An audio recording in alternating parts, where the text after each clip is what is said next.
Morning everyone. Today we will learn about a major event of history, that is the Revolt of 1857.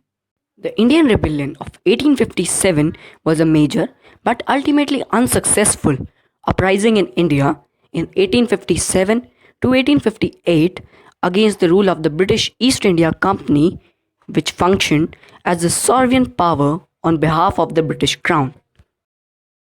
Now let's discuss the causes of the revolt of 1857.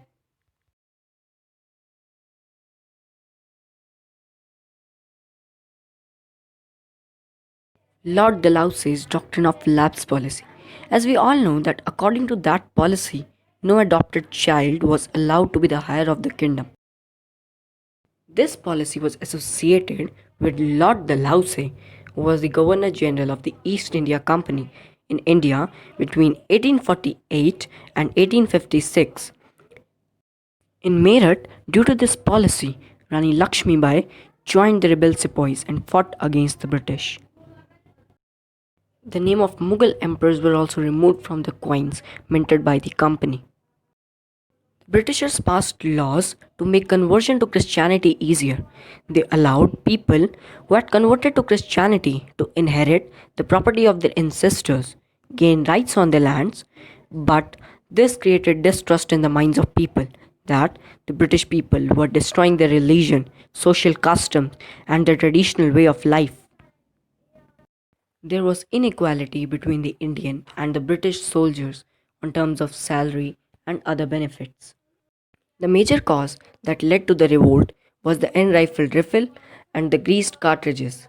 It was said that the cartridges were greased with the fat of cow and pig, and to load these cartridges, one need to first bite them, and both Hindus and Muslims refused to use them as it was against their religion.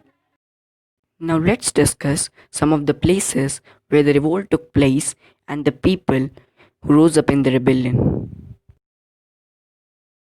Mangal Pandey attacked his officers in Barakpur, but on 29 March 1857 he was hanged to death.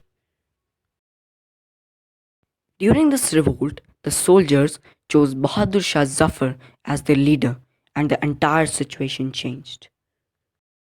Many more people got influenced by his ideas and started to join the revolt. People of towns and villages also rose up in the rebellion. Zamindars and chiefs were also ready to fight against the British to establish their authority. In Kanpur, Nana Sahib, the adopted son of Peshwa Bajirao II, gathered the armed forces and expelled the British garrison from the country. Burgess Quadr from Lucknow was declared as the new Nawab. In Jhansi, Rani Lakshmi Bai, along with Tantia Tope, joined the rebel sepoys and fought against the British.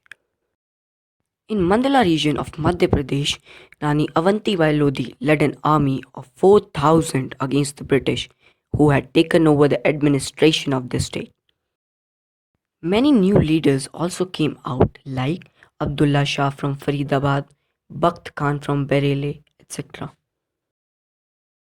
The British company fought back, and unfortunately, this rebel was a failure for Indians.